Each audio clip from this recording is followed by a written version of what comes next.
Lieutenant, you are still under oath, okay? Yes, Your Honor. All right, go ahead. Hi there. You were testifying that on December 1st, I believe you said you got an arrest warrant for Ethan Crumbly, correct? Correct. And I'm sorry, for Mrs. Crumbly, for the shooter. Correct. And on that date, he was on Zoom for a court hearing. Yes. And during that court hearing, Mr. and Mrs. Crumbly participated on Zoom from their vehicles. Is that a fair statement? Yeah, it appeared they're in their vehicle, but they're on Zoom.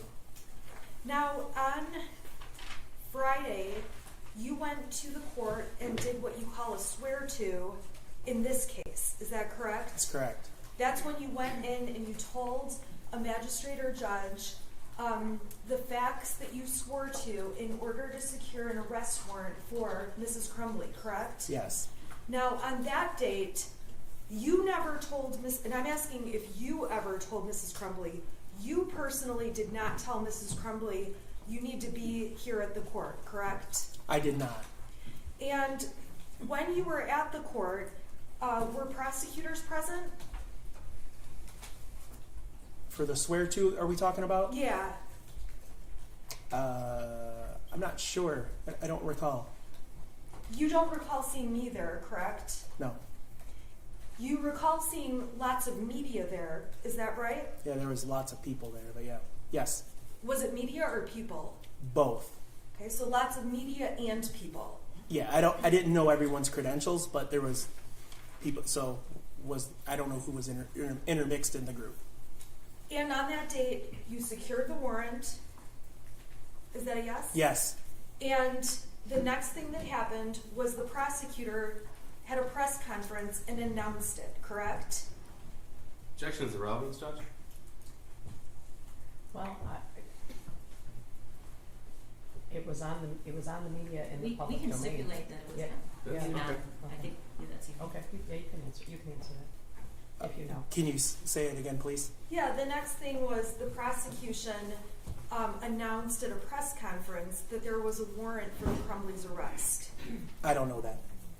After the arrest warrant was secured, you were aware that a search was started from fugitive apprehension teams, U.S. Marshals, Border Patrol, to find the Crumbleys. I'm not aware of that.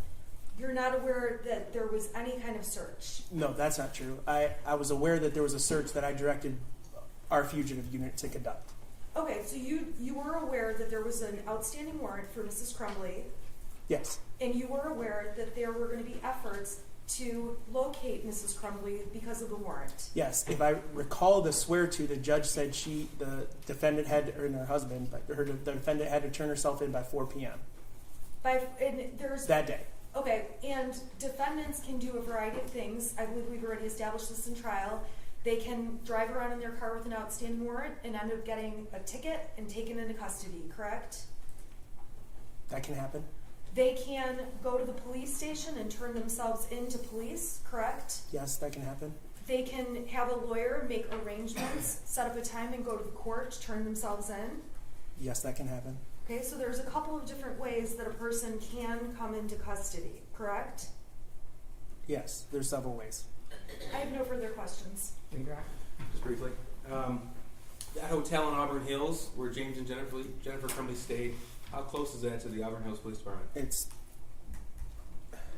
I don't know exactly, but it's like right across the street. It's very close. Okay, nothing further.